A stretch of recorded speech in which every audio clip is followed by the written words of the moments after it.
വയസ്സ് അറിയാം നിനക്കുണ്ടലിയും മനസ്സ്. അതിനായി മരുഭൂവിൽ തുടരാൻ ഞാൻ തപസ്. അതിനായി മരുഭൂവിൽ തുടരാൻ ഞാൻ തപസ്. ആ മധുരം ഉണങ്ങില്ലേ പിന്നെന്തിനീ ആയുസ്.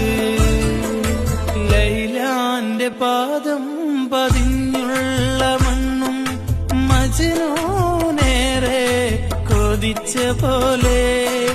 ലൈലും നഹാറും ഓടി മറയുന്ന ലൈലയെ തേടുന്ന കൈസ് പോലെ ഞാൻ. ലൈലയെ തേടുന്ന കൈസ് പോലെ